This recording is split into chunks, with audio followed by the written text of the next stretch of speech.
Oke, selamat siang. Kita bertemu lagi di mata kuliah pilihan Arsitektur Mancanegara. Saya mohon maaf kalau kalau pelaksanaan perkuliahan mata kuliah Arsitektur Mancanegara cukup siang. Karena jujur saya kebingungan untuk mengatur waktunya lagi. Karena semua mata kuliah pilihan di-push di hari Jumat seperti yang saya sampaikan kemarin di belakang. Dan kalau melihat atau sesuai dengan jadwal, maka tubuh saya harus berada di dua lokasi di jam yang sama. Jadi itu tidak masuk akal. Sehingga khusus untuk mata kuliah pilihan arsitektur mancanegara, saya memutuskan untuk online, full online dari awal sampai terakhir dan dilaksanakan di Jumat. Nah, tentang jadwalnya nanti tolong disampaikan apakah jadwalnya itu Jumat pagi atau Jumat siang seperti ini. Jumat pagi itu sekitar jam 8 atau Jumat siang nanti sesuai dengan keperluan karena saya juga punya punya jadwal di pagi hari untuk mata kuliah pilihan juga yang berada di semester 7 yaitu mata kuliah filsafat arsitektur. Jadi jujur saya kebingungan untuk mengaturnya waktunya lagi cukup padat. Oke, itu penjelasan teknis pelaksanaan arsitektur mancanegara. Lalu di semester ini arsitektur mancanegara mungkin agak berbeda dengan tahun-tahun sebelumnya. Secara garis besar, mata kuliah arsitektur mancanegara merupakan kelanjutan, jadi kata demikian, kelanjutan dari mata kuliah sejarah arsitektur. Jadi kemudian sejarah arsitektur di semester 2, kemudian di semester 4 kalian bisa memilih arsitektur Nusantara, dan di semester 5 kalian bisa memilih arsitektur mancanegara. Jadi pendalaman dari mata kuliah sejarah arsitektur yang kalian sudah tempuh di semester 5. Di tahun-tahun sebelumnya, di tahun 2 tahun yang lalu, mata kuliah sejarah arsitektur mancanegara melengkapi atau memperdalam pemahaman tentang arsitektur modern dan postmodern. Di YouTube channel saya itu sudah terpapar semua atau bisa dan saya tampilkan semua pemahaman arsitektur modern dan arsitektur postmodern. Di tahun lalu,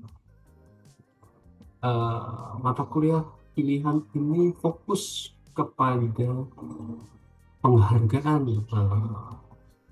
arsitek. Jadi penghargaan purchase price yang disematkan atau diberikan kepada sejumlah arsitek. Jadi dari mata kuliah mancanegara kemudian menelusur para pemenang award purchase price ini. Dan ini kemudian memicu atau men-trigger pada tema tahun ini, tema semester ganjil 2026-2027.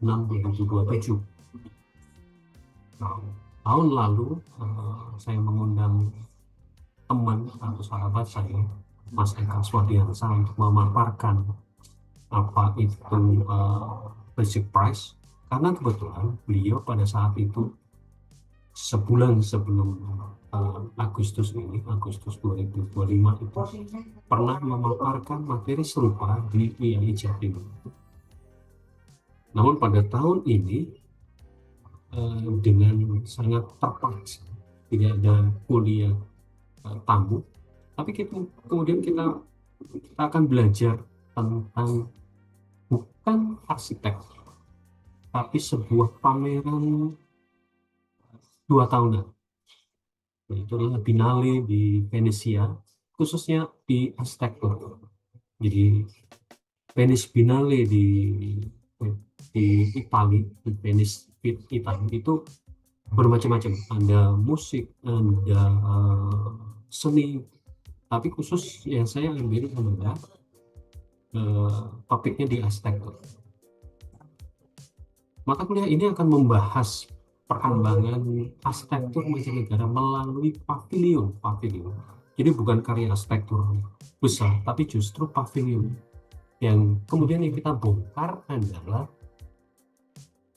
bukan hanya pemenangnya saja, tapi sampai ke kuratornya, tema yang dipilih kurator, isu apa yang coba diangkat, sampai pada eksekusi si pemenang-pemenang Venice Biennale. Dan pemenangnya yang khusus yang diambil adalah pemenang yang Golden Lion, jadi pemenang tertingginya. Nanti kemudian kita geser, ada pemenang negara, ada pemenang penghargaan untuk arsitek, ada pavilion yang dirancang oleh arsitek, dan ada pemenang arsitek mudanya. Lalu yang akan dibahas ini agak sedikit berubah ya. Saya kemudian baru mendapatkan satu kelompok yang baru submit sekitar jam 1 tadi kelompoknya. Jadi nanti ada 11 kelompok, sehingga mulainya yang akan kita cek adalah dari tahun 2004 sampai 2025. Apa yang coba dibahas adalah kalian akan mencoba melihat keterkaitan antara isu global yang kemudian dirumuskan oleh para kurator menjadi tema kuratorial, lalu direspon oleh arsitek yang mewakili negara, dan kemudian oleh juri Venice Biennale ditentukan pemenangnya untuk mendapatkan Golden Lion. Dari sini kemudian dibongkar secara historiografi. Historiografi adalah ilmu untuk melihat keterkaitan sejarah, keterkaitan satu titik dengan titik yang lain, isu global, kontemporer, kemudian bagaimana para kurator merumuskannya. Itu kita akan bongkar pelan-pelan.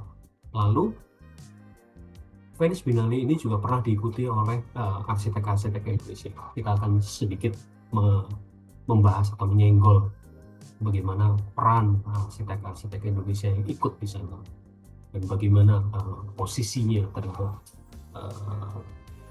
terutama Golden Lion ini. Pemerintah Indonesia secara reguler mengirimkan pemenang-pemenang. Jadi ada kompetisi yang dilakukan oleh pemerintah Indonesia, dan kemudian diikutkan atau diberangkatkan ke Venesia. Jadi ide besarnya adalah kita akan bongkar Venice Biennale ini seperti apa. Lalu apa yang coba kita lihat? Kita akan melihat bagaimana respon arsitektur terhadap isu global, menguji bagaimana arsitektur merespon krisis sosial, lingkungan, teknologi, politik, dan segala macamnya, yang kemudian dirangkum atau dinarasikan oleh para kurator. Topiknya adalah bagaimana cara kurator dunia merumuskan tema utama di pameran, berangkat dari isu. Lalu bagaimana para peserta merespon. Kita menganalisis keandalan pavilion perwakilan negara untuk mewujudkan gagasan dari yang dilempar oleh para kurator. Jadi 3 hal ini yang kita akan coba pelajari lebih dalam lagi. Maksud dari mata kuliah pilihan arsitektur mancanegara ini mengajak kalian untuk melihat bahwa karya arsitektur bukan hanya sekedar bangunan teknis fungsional, tapi juga bisa berupa pavilion. Dan pavilion itu adalah wujud nyata atau respon aktif arsitek terhadap keberadaan fenomena isu global. Dari isu global, para kurator merumuskannya, kemudian para peserta kemudian meresponnya dengan bentuk pavilion.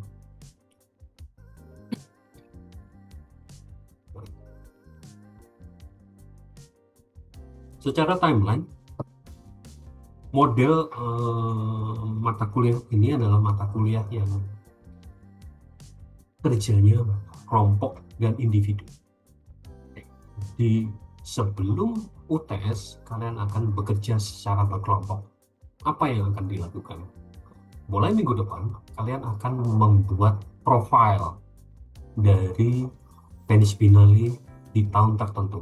Jadi nanti itu kenapa kemarin saya minta Anda daftar kelompok, nanti ada pengundian, jadi secara fair diundi, setiap kelompok akan mendapatkan 1 tahun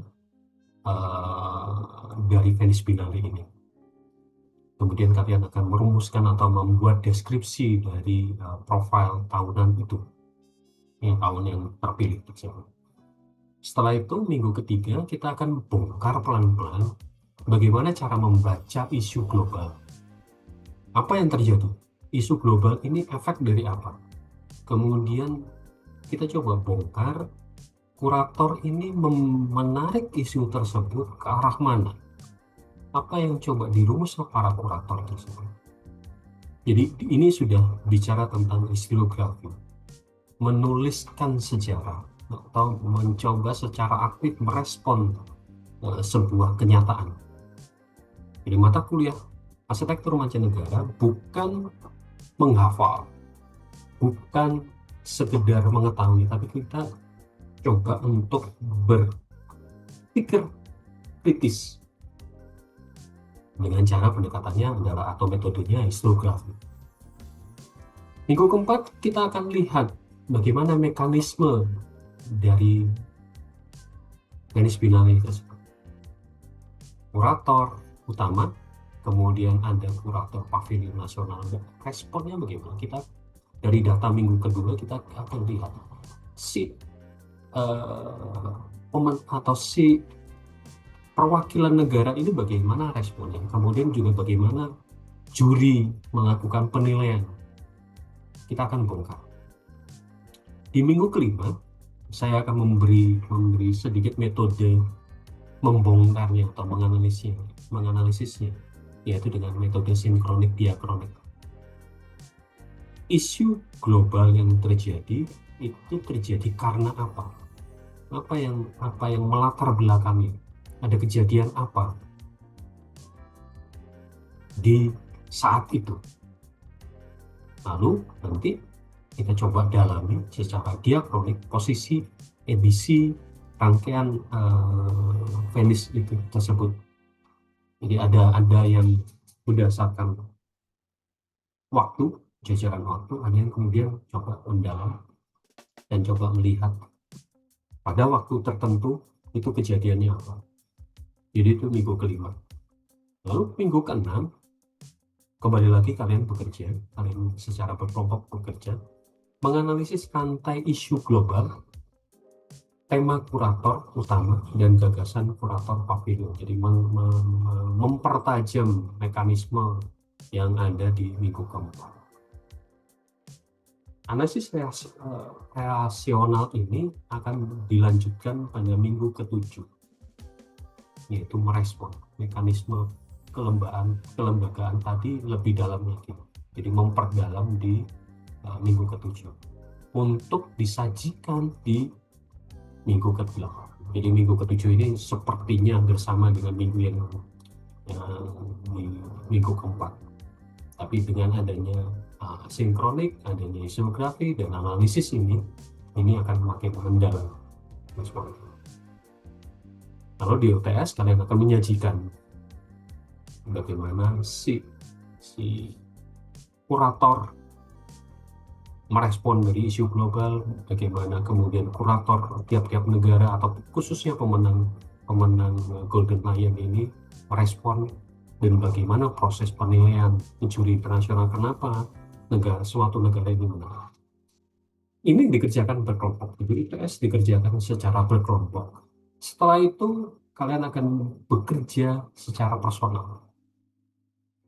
Dari data, dari proses, kalian kemudian diminta untuk berpikir kritis untuk mencari satu tema yang coba kalian angkat.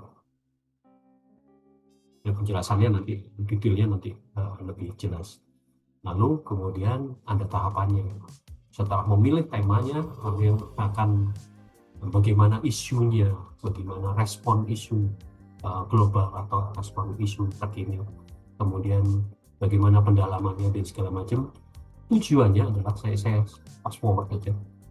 Tujuannya adalah nanti setelah UTS kalian akan berperan, kalian akan memilih peran. Apakah kalian akan menjadi kurator untuk diusulkan, katakanlah tiba-tiba kalian mendapatkan tugas untuk menjadi kurator tema Venice Biennale tahun 2029, karena tahun 2027 sudah ada kuratornya. Jadi berperan sebagai kurator, menyajikan karena sudah dapat pengalaman atau sudah dapat pengetahuan dari tahun-tahun sebelumnya. Atau kalian kemudian mengusulkan kalau Indonesia berangkat di Venice Biennale tahun 2027, tornya sudah ada, KAK-nya tahun 2027 ada, temanya sudah ada, kalian bongkar. Kalau kalian sebagai arsitek mengusulkan, bagaimana respon kalian? Atau yang lain, ini bisa sebagai kritikus, artinya kalian melihat apa Venice Biennale itu apa sih? Apa fungsi Venice Biennale bagi perkembangan arsitektur? Atau kalian ingin mengkritisi, membandingkan antara Venice satu dengan Venice yang lain, terserah. Jadi banyak peran yang bisa kalian ambil untuk personal project. Tapi kembali ke sini, secara kelompok dari minggu kedua sampai ke UTS, kalian akan melihat rangkaian cerita dari isu global, tema kurator, dan kemudian implementasi spasial oleh para pemenang Golden Lion.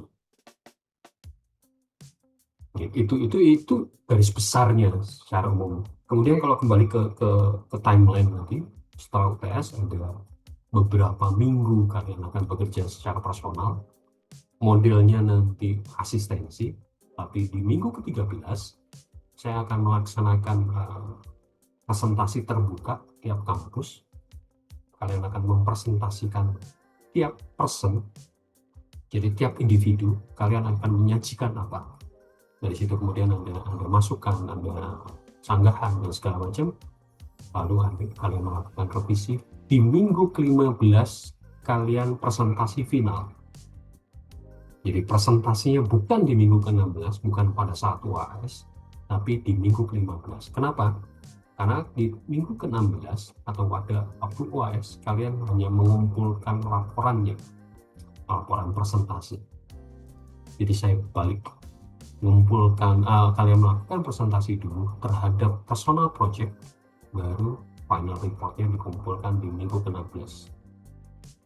Secara garis besar nanti dari minggu kedua, dari minggu pertama sampai ke UTS saya akan banyak berperan, sedangkan nanti dari UTS sampai setelah UTS sampai ke UAS mungkin Bu Messi yang akan cukup banyak berperan dalam pengertian administrasi kelasnya, sedangkan saya akan berlaku atau berperilaku sebagai dosen yang kalau kalian butuh asistensi. Jadi nanti modelnya di minggu ke-9 sampai minggu 9, 10, 11, 12 kalian modelnya asistensi dengan target-target tertentu. Di minggu ke-13 kalian melakukan pre atau sebelum final presentasi progres. Minggu ke-14 secara mandiri kalian akan melakukan revisi, dan minggu ke-15 kalian akan final presentasi. Itu secara garis besar pelaksanaan perkuliahannya. Jadi ujungnya kalian akan berperilaku atau bermain peran lah, bisa sebagai kurator internasionalnya untuk tahun 2029, atau sebagai arsitek yang akan arsitek Indonesia, jadi atas nama negara Indonesia untuk ikut di tahun 2027, atau yang lain. Ini sangat terbuka. Oke, sampai situ dulu. Mungkin ada pertanyaan, boleh di lewat chat, boleh lewat ngomong langsung, silakan. Sampai sini tuh.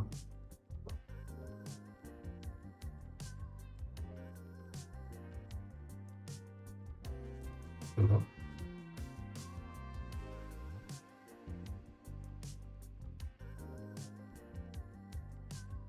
Kalau belum, saya lanjutkan lagi. Oke, nanti juga ini sangat terbuka, jadi WA group juga silakan digunakan untuk kita sharing. Tuh, dan ini adalah dua orang suami istri yang menjadi kurator tahun 2027. Kemudian yang menarik dari quote-nya, coba saya ambil adalah, arsitek adalah sebuah perjuangan yang terus-menerus, dan karena berjuang terus-menerus maka harapannya tetap tumbuh dan tetap hidup. Sama juga dengan topik besar di mata kuliah arsitektur mancanegara di semester ini adalah tentang kita coba belajar dari rangkaian yang sudah terjadi di Venice Biennale ini, terutama di bidang arsitektur, dan melihat apa posisi arsitektur di masa depan. Buat saya, apa yang disampaikan oleh Wang Shu dan istrinya ini merupakan hal yang cukup mengenal di perkembangan saat ini, perkembangan AI dan segala macam. Tapi langsung kemudian memahami kembali bahwa arsitektur bukan hanya sekedar bentuk, tapi sebuah proses yang hidup terus menerus. Itu dari Wang Shu. Tadi akhir mingguan sudah, tapi sebelumnya mungkin saya bisa bongkar sedikit.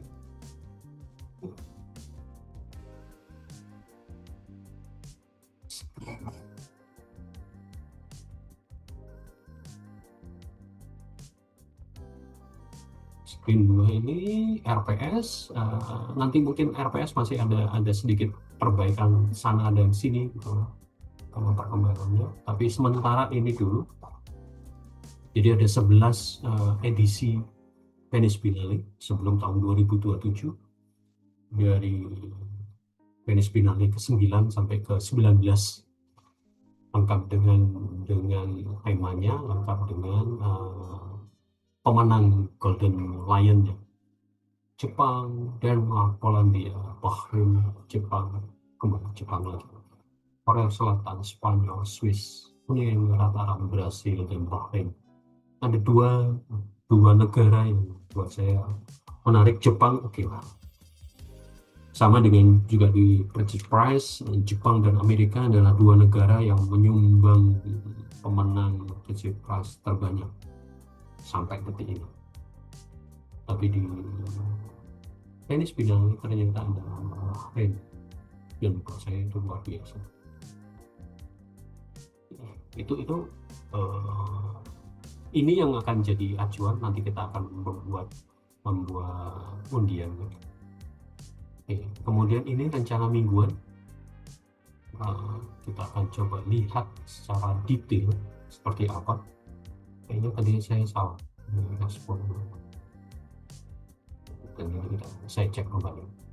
Oke, kemudian ada panduan rubrik penilaian. Ini rubrik penilaian hanya untuk memandu bagaimana sebuah proses pengumpulan tugas dan segala macam yang lebih terarah. Tidak kaku, jujur saya tidak akan menggunakan rubrik ini secara kaku karena ada proses asistensi dan segala macam, jadi kalian bisa menggunakan rubrik ini hanya sebagai pegangan, boleh, tapi bukan kaku artinya harus saklek seperti ini, enggak, karena lihat perkembangannya, lihat dinamika masing-masing kelompok.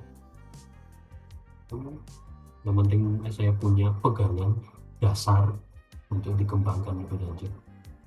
Oke, sampai target segala macam, UASnya juga apa segala macam. Tuh, kemudian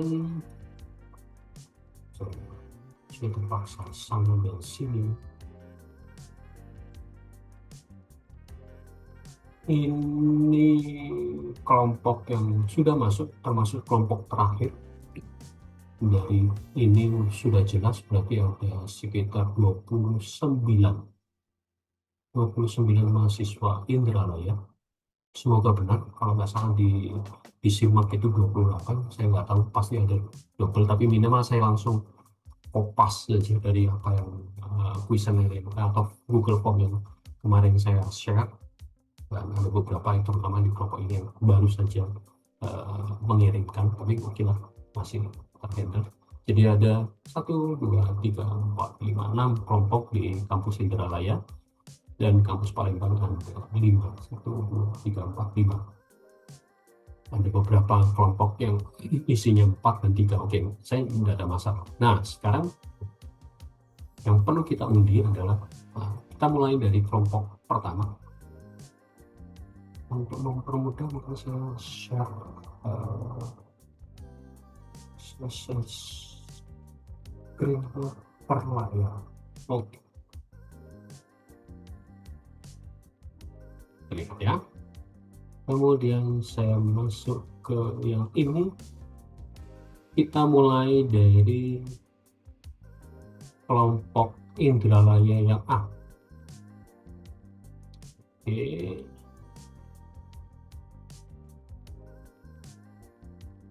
Ini supaya anu juga sih, supaya fair juga.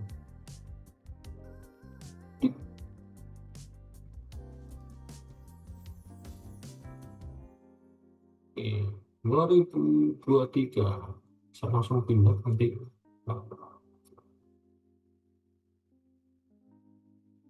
Iya, tidak bisa. Ulang.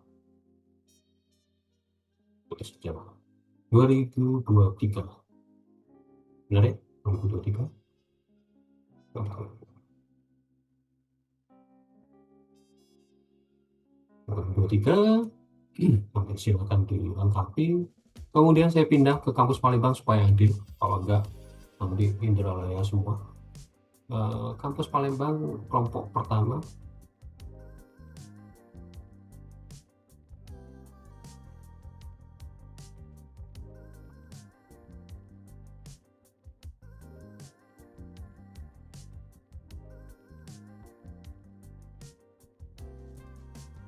Dua ribu 2021.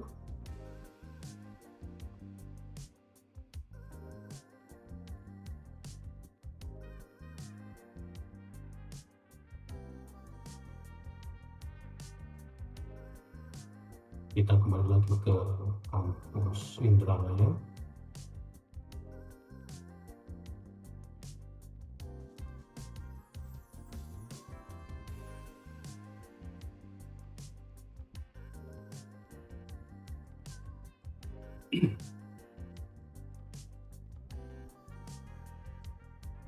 Dua ribu 2006.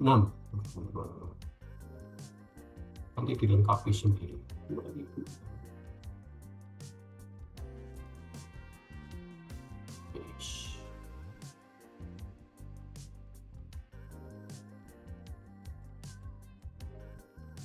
Pindah lagi ke kampus Palembang.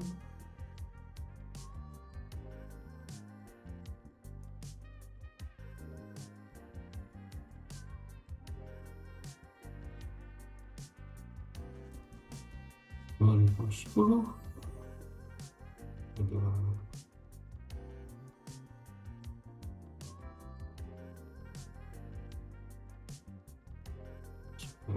Lagi.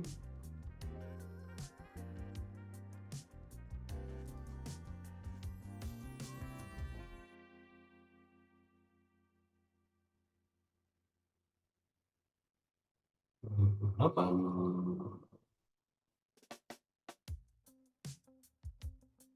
Ini saya lakukan supaya fair aja, jadi saya tidak menunjukkan, meskipun ya saya punya kuasa juga, mungkin saya tidak melakukan itu.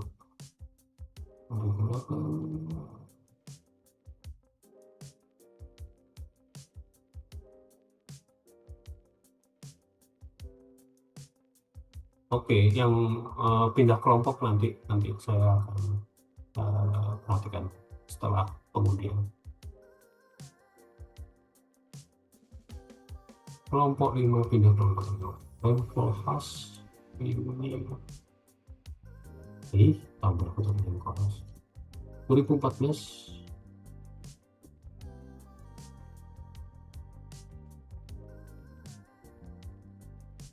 Kita ke kampus Indralaya lagi.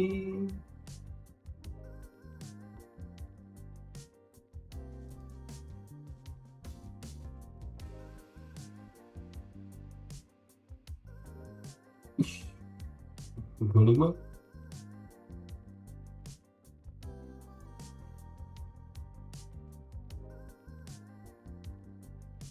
Kampus Palembang.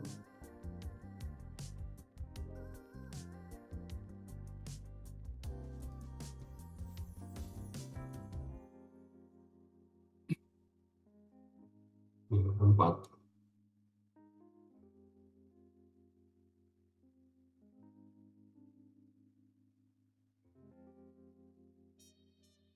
Kampus Palembang.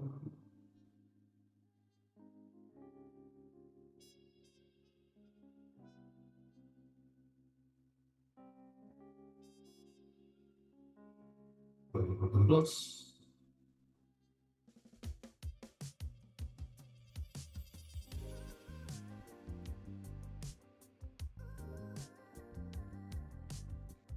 sekarang kita full di kampus Indralaya. Tinggal 2.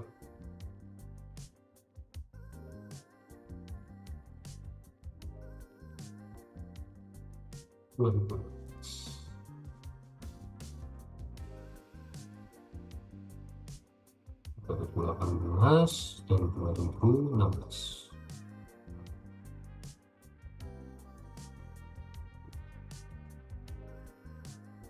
Ada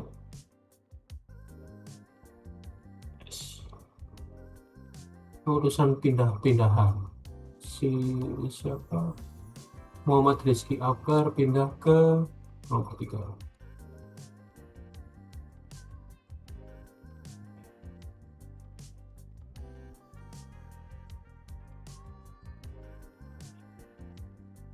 Oke, ini nanti hasilnya saya akan share juga ke kalian, kalian tinggal melengkapi saja. Saya stop share, saya kembali.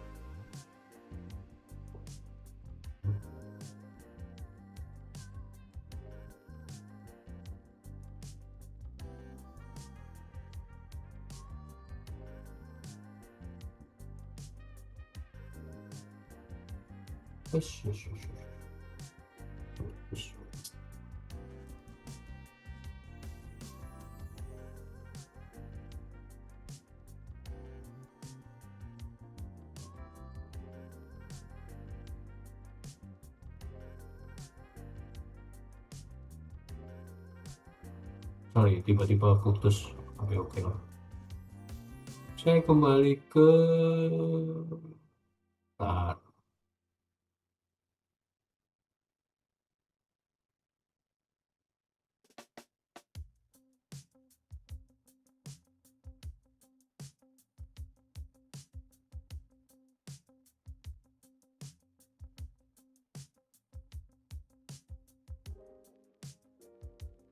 kembali ke paparan.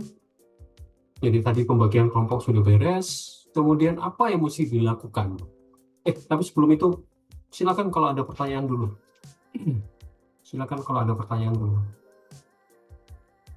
Kalau ada hal-hal yang perlu ditanyakan dulu. Kalau tidak bisa apa mic-nya, tidak apa-apa, kalian lewat chat. Ada hal yang perlu ditanyakan? Tidak ada, kita lanjut aja. Kita kembali ke paparan ini. Tadi pembagian kelompok, capaian tiap minggu sudah, paparan kelompok sudah. Lalu apa yang mesti dilakukan untuk minggu depan? Minggu depan kalian sudah mulai bekerja. Tadi file Excel ini akan saya kirim di WA Group. Kemudian apa yang mesti dilakukan? Kalian mulai melakukan identifikasi dari masing-masing tahun tersebut. Apa yang perlu diidentifikasi adalah kurator, siapa kuratornya, kemudian lakukan studi kecil biografi kurator, supaya kita tahu si kurator ini kenapa kok bisa dipilih, apa perannya, apa keunggulannya, apa yang menyebabkan dia dipilih. Itu yang pentingnya atau gunanya kita melihat biografi dan track record dari kurator atau tim kurator. Kenapa saya melakukan tim? Karena ada beberapa tahun kuratornya tidak satu, tapi sekelompok orang. Ada juga yang satu konsultan, seperti tahun 2027 itu satu konsultan, Wang Su dan istrinya, atau beberapa tahun yang sebelumnya juga ada yang seperti itu. Kemudian narasi yang diungkap atau tema yang diangkat oleh si kurator tersebut, isunya apa, narasi kuratornya dulu ya. Saya tidak melihat, kita tidak membahas dulu isu globalnya, tapi tahun itu kuratornya siapa, temanya diambil apa, kemudian penjelasan dari tema tersebut. Biasanya di websitenya Venice Biennale, Arsitektur Venice Biennale itu ada, atau kalian bisa mendapatkan dari majalah-majalah arsitektur seperti Ars Daily atau Design dan lain-lain. Kalian bisa ulas atau mendapatkan narasinya seperti apa. Kemudian setelah dapat kurator dan tema besarnya lengkap dengan narasinya, kalian bongkar pemenangnya. Memang kita akan fokus nanti ke Golden Lion, tapi tidak ada salah juga untuk mencoba mencari tahu tidak hanya Golden Lion, tapi Golden Lion untuk peserta terbaik. Jadi ini yang kita akan fokuskan adalah Golden Lion untuk perwakilan negara, tapi juga ada Golden Lion untuk si arsitek, jadi tokoh arsitek. Kemudian ada Silver Lion itu untuk peserta muda berbakat. Dan sedikit penjelasan, itu banyak sekali penjelasannya. Kalian bisa istilahnya itu kalian gathering data aja, tidak perlu analisis dulu. Gathering data sebanyak mungkin, sampaikan kenapa sih negara ini menang, dengan tema apa, dengan judul pavilion apa, kenapa dia bisa menang.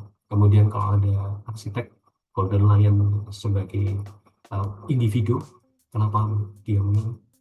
Kemudian Silver Lion peserta muda yang berbakat, arsitek muda misalnya, lengkap dengan argumen. Lalu formatnya terserah, saya tidak mematok formatnya apakah harus format laporan dengan cover. Yang penting justru isinya. Saya tidak mementingkan covernya, tapi jangan lupa tetap nama kelompok dan nama anggota kelompok tetap harus ada ya, supaya mempermudah aja. Pak, apakah boleh modelnya pakai PowerPoint atau pakai Canva lengkap dengan format presentasi? Silahkan, tapi tolong narasinya yang jelas, karena kalau model format presentasi itu biasanya poin-poinnya aja, tapi yang justru diperlukan di sini adalah penjelasan. Jadi tulisannya cukup banyak, gambarnya tidak terlalu banyak, nggak masalah, tapi tulisannya cukup banyak. Tapi kalau pakai format presentasi Canva itu kan misalnya gambarnya, beautifikasi dari presentasi yang diutamakan. Di sini perlu banyak narasi ya, jadi terserah formatnya, mau pakai format laporan atau format Word atau pakai Canva tapi yang dokumen, silakan. Lalu kalian submit di hari Kamis, ini tanggal 27 itu Kamis jam 12 siang. Kenapa? Supaya saya punya kesempatan untuk membaca dan kemudian melakukan telaah, melakukan analisis. Karena saya tidak akan, tugas ini bukan salah atau benar, tapi saya akan mencoba mencari benang merah antara satu tahun dengan tahun yang lalu. Dugaan saya, contohnya, dugaan saya ini dugaan konyol dan iseng, karena jujur saya juga belum tahu banyak. Pemenang Golden Lion, terutama di arsitek, ini punya relasi untuk tahun-tahun berikutnya. Apakah dia menjadi kurator atau kurator dari Venice Biennale atau tidak, itu dugaan saya kayaknya ada kecenderungan ke situ.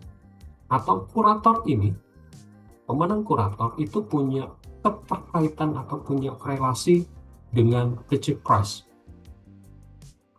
Apakah Venice Biennale adalah jenjang berikutnya dari si arsitek ini sebelum dia menang di project price, atau sebaliknya, setelah menang di project price dia akan mendapat tugas untuk sebagai kurator.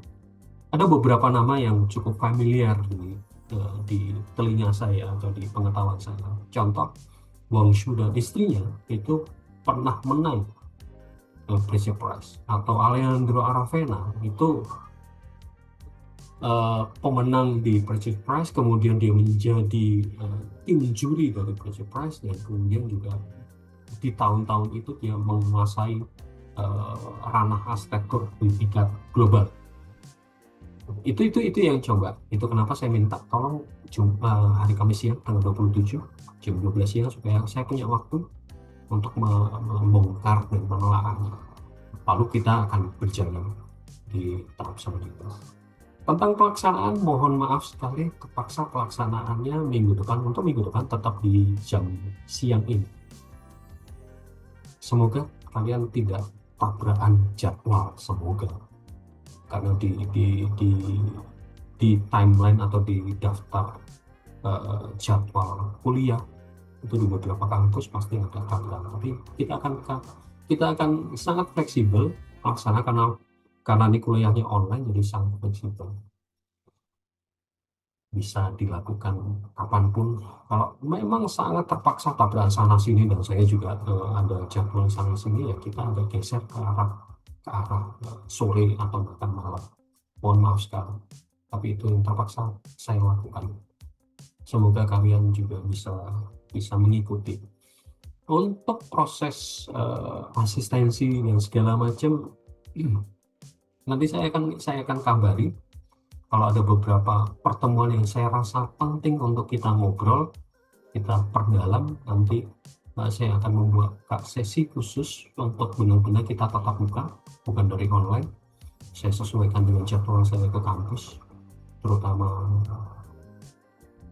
karena gini, saya tidak mencoba untuk tidak menganaktirikan mata kuliah arsitektur mancanegara, tapi arsitektur mancanegara saya rasa punya mahasiswanya di semester 5 itu punya kemampuan untuk bekerja lebih mandiri. Saya akan tetap mengawal ketemu di kampus untuk beberapa mata kuliah, contoh mata kuliah pengantar arsitektur mahasiswa semester 1 tidak mungkin saya ajak untuk full online, pasti kelimpungan, pasti berantakan. Atau mata kuliah pratugas akhir di semester 7 yang juga saya harus menyediakan waktu cukup banyak untuk ngobrol.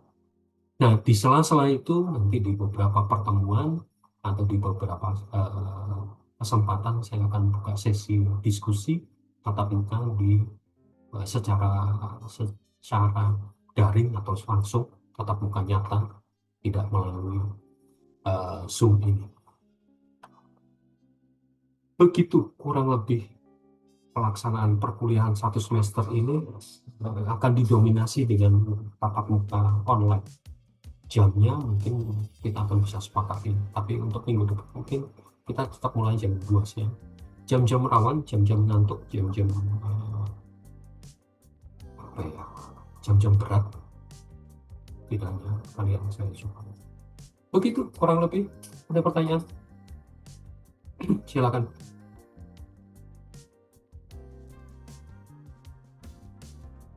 Semoga tidak ada yang halangan. Oke, pertanyaan nanti di present aja. Ini kan mata kuliah pilihan untuk mahasiswa semester 5, ya kan? Nggak ada di semester 5. Adakah dari yang hadir di sini itu yang berada di luar semester 5? Semester 3, ada semester 7, kurang. Silakan raise hand yang mungkin semester 3, ada nggak? Saya harap tidak ada.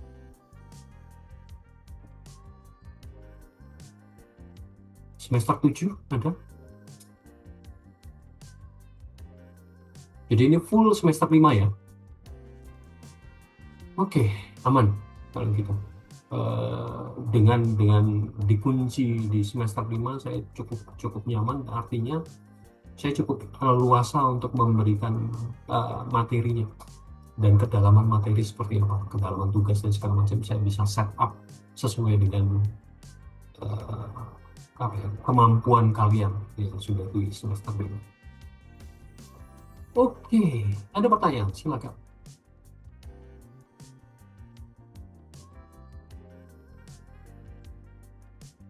Rizky Akbar udah beres ya, udah saya pindah.